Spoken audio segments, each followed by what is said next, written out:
Welcome to byProduct Live, where we unbox everything SaaS and product. We talk with experts and leaders in SaaS and product to understand their approach to leadership and ways of working, to share their knowledge and understanding. For today's episode of byProduct Live, I'm delighted to be joined by Rhiannon White. Rhiannon is CPO at Clue, the #1 doctor-recommended period and cycle tracking app. The app allows women and people to make good choices for themselves and live full lives in tune with their biology, not in spite of it. Originally from New Zealand, Rhiannon is currently based in Berlin, but her career has taken her to London, where she was head of marketing on iPlayer at the BBC, and to Silicon Valley, where she was VP of product at Shazam for their ad products. In her spare time, Rhiannon, well, she doesn't have much of a spare time because she's got 3 kids as well as her job. So there's not anything special and unusual to say here. When she's not at work, she mostly spends her time running towards suspicious noises and shouting things at the kids to get them to behave. Rhiannon's early career was in marketing, and today she's going to share her journey into product and how it was definitely not plain sailing and the light bulb moment that changed everything for her. Welcome to the show, Rhiannon. How are you? I'm good, thank you. Thank you so much for having me. I'm really happy to be here today. Great stuff, and we're really happy to have you here too. So, as with our podcast, they're very punchy, so we're going to dive straight in. And I think a good point to set the scene here is if you could just maybe give a little bit of a background in terms of your earlier career, where it started, and then that journey into product. Yeah, well, so I made the move into product about 10 years ago now. It's showing my age, Andrew. When and I had been working at the BBC, where I was head of marketing on iPlayer, as you kindly mentioned, and I had been falling more and more in love with digital over several years. I had gradually been doing more and more in the digital space and working more and more in digital marketing and digital campaigns, Yep. and then working on iPlayer, which is, of course, I think one of the great original digital products, Yes. was just so exciting for me because I love the connection. The thing I love about product as well is that it's about that relationship between the user and the product. And so for me, the thing I had loved about marketing was about trying to have a relationship with folks and have a two-way conversation. And Yeah. often in marketing, it's not a two-way conversation. And so I'd been falling more and more in love with product and more in love with this, wanting to be at the heart of that relationship between the user and the product. And the folks at the Beeb were just really kind about letting this very keen marketing person who was a total geek for everything to do with the product turn up at every meeting that I could. And, I would put my hand up to do every little thing that I could to try and, make sure I was learning more about it. And the man who ran all of iPlayer and a bunch of other products at the time was moving back to the US. He was from the Valley and moving to be the CPO at Shazam. And he said, "Why don't you give product a go? Come and join my product team." And Yeah. huge. I'm so grateful to him forever and ever for helping me. And Yeah. What an basically, opportunity, right? For your first product opportunity. I know, all thanks to him and all credit to him for taking that chance on me and Yeah. giving me that opportunity. And so my husband and I went, okay, and moved out there to, I hadn't actually ever been to the US before I moved over there to live there, and moved out there and started at Shazam and the product team there, working Yeah. on the ad products. Yeah. Cool. And obviously, big high profile product. And I think you joined pre-acquisition by Apple, is that Yeah, right? Yeah. yeah, So yeah. rapid growth, lots of opportunity, but I'm guessing it was a little bit into the frying pan kind of Into the frying pan. situation. Yeah, it Yeah. was. It was a big lift. It was a new discipline, a new country, a new product, new colleagues. Really felt like knew everything. And look, I mean, I think it's the whole point of this chat. Really, I'm just very open now about the fact that it was really hard, and I was a bit of a rubbish product manager for quite a long time. I think we talk a lot about all the all the things that you shouldn't do in product. And I think I did every single one of them. Yeah. When I hadn't been there very long, I went to an event because, of course, we had these wonderful VCs who would send Yeah. us off to these events. And it was about how to be in the top 1% of product managers. And I remember just sitting there thinking, oh my gosh, I'm not even close. I'm nowhere near this, and just feeling so disheartened and like I just Yeah. wasn't, never going to be able to do it. And the thing with product is, I mean, the number one emotion that product managers feel is overwhelmed. Overwhelm is the thing that really is a big deal in product and that you have to manage with. And I definitely disappeared beneath the waves of just trying to learn all of this new stuff. And so was very conscious of just how far away I was from great. And I didn't need the Silicon Valley people telling me you need to be on the top 1% and this is how you Yeah. do it. I was like, great, I just want to be average. That'd be great to start with. And so that was a really long journey for me to find my way through and to look at that. Yeah, and I think that there's going to be people listening to this who are probably feeling the same, but it's really hard to let other people know that. And I think part of this discussion is that we want to give other people that might be feeling like that the confidence that it's normal. And I Yeah. just thought it'd be interesting if you think about some of the common mistakes that you Yeah. made, that other people are probably making and probably are going to make in the future. Do you just want to run through what some of those Yeah. were? Totally. And I knew you were going to ask me that. So I sat down and started writing some of them. And I started to feel really bad when I was writing them all down in a list. But there was a common theme I realized once I was actually looking at them as individuals. That one of the great classics that people are talking about is just building what sales tells you to build. I did Yeah, that. Just building what the executive team tells you to build. I did that. Just yeah, building what a partner tells you to build. I did that. Just building what someone's idea is in their head. Basically, I did the whole thing of choosing and building things without validating, and the yeah, consistent theme there was that I wasn't validating. I was so unsure about what we should be doing. I didn't trust myself. I didn't trust my own judgment. I didn't have any reason to actually at that point because I knew I was brand new. What did I know? yeah, I think that was quite a rational choice not to trust my own yeah, judgment. But I also, that meant that I didn't have anything to, um, you know, to quote Public Enemy, if you stand for nothing, you fall for anything, right? And yeah, I didn't have anything to counter when someone said we should build this thing. And I sometimes I might think, I don't think that's a good idea from what I've seen, but I didn't have any data or anything to counteract that. And so yeah, I did all these things. I built all these things, chose to build all these things because I was the product manager, so I got to choose what we built yeah. without So some validating. of them And must have been right though, because the product quite a was lot, successful. well, but quite a lot of them were wrong, Andrew. Yeah, A yeah, really lot of them were wrong. And some of them would be right to start with, and that they would make a little bit of money to start because it was yeah, an ad product and it was novel, but they didn't have sustainable business value, yeah, right? And that's the thing, right? You're trying to build in product sustainable user and business value, and they just didn't. And it really wasn't till I started to, when we say it now, it seems so obvious. The pattern was I wasn't using user insight. I wasn't coming back to okay. the users and validating with users. What do they So, want and so what when would we they pay talk for? about this light bulb moment for you, so this was it, right? User insights and understanding what the users really wanted. Yeah, and the irony of that is that had always been my strength. That was what I had done well in Yeah, marketing, and I'd sort of lost sight of that. Most people move to product from somewhere else. Almost nobody yeah, starts in product as their first job. And when you come to product, you have a lot of things that you've done well in the past. And I've seen this pattern over and over again with people who I've moved into product. You come with skills and things that you've achieved, but you sort of lose sight of it when you're trying to learn and there's all these things that you don't know how to do and you've got to come up to speed. And I'd sort of I'd just forgotten that that was the thing that had always been the strength for me and the thing to stay really rooted in when I was in marketing. And I had a conversation with I slowly got better. I don't want to make it sound like I was terrible all the time. I yeah, was yeah, getting yeah, better and I was delivering more value and we were identifying better things.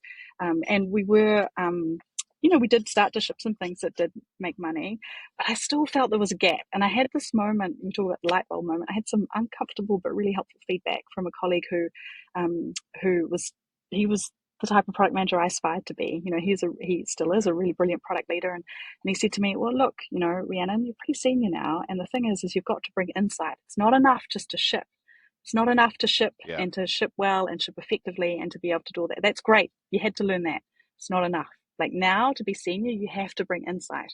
And that was the moment where I sort of, it stung a little to hear it, of course, but that I kind of went, oh yes, it's yeah. all about the user insight. And that always was what was my strength, but that I had sort of Because I been guess losing this is sight the of. difference between shipping what's already there versus understanding what will happen in the future, right? Exactly. And even shipping what's already there. I mean, look, the fact of the matter is I could have done a lot better job earlier on, even with things that have been handed to me, if I had validated them with users, because then there would always be learnings to improve them or tweak them or change them, Like it's not just about discovering something new. There are plenty of times when there are things already on the roadmap that are sensible to do.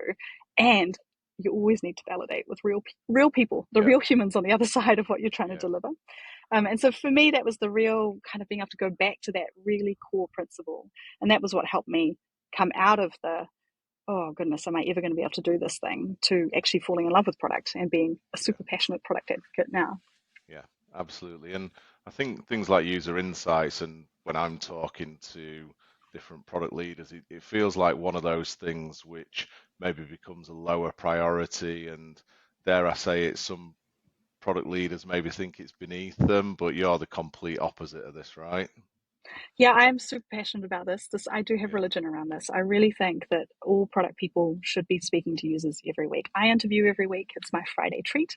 So on Fridays, I have my user interview, and I'm very clear that nobody can book any meetings with me around that time because it's the most important part of my week.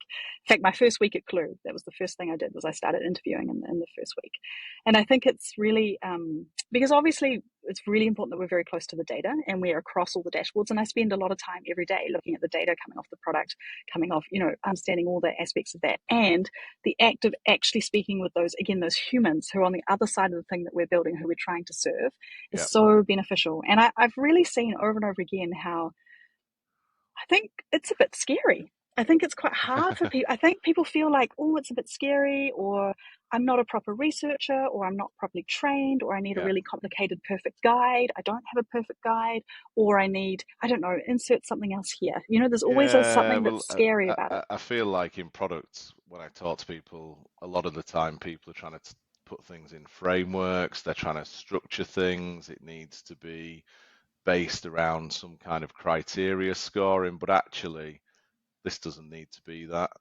No, not at all. Because the thing is, I mean, sure, you need some framework, and certainly that helps, especially when you're nervous. Because I mean, I still get nervous before every interview, just a little bit.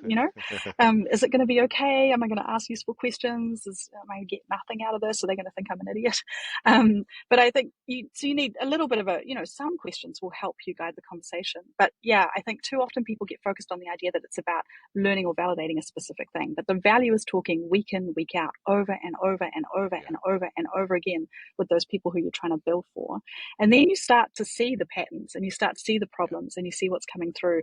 And you don't need then, I mean, now, I mean, obviously, if you're doing a very specific type of research, you do want to do all the frameworks and have all the guide. yeah, Yes, I'm not saying that's not important, but I'm saying for a product manager to be really confident in what you're doing, you need to be speaking to users every week and just start. It doesn't matter if it's a rubbish conversation a few times. yeah, Actually, even professional researchers will tell you that not every interview is great, yeah. and sometimes you'll get Or loads of professional insight out of them. podcasters.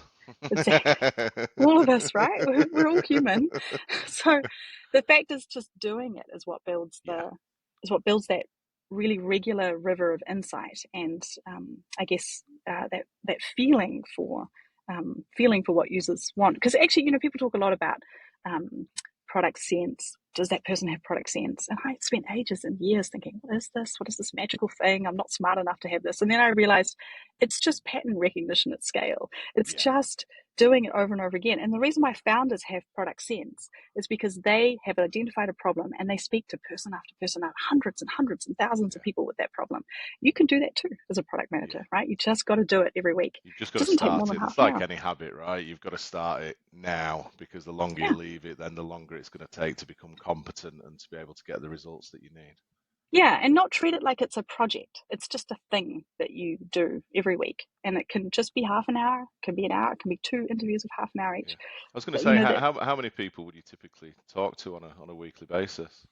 I do it once. I only do it once a week. Yeah. One of the product managers here, he actually speaks sometimes three times a week, regardless of what's going on.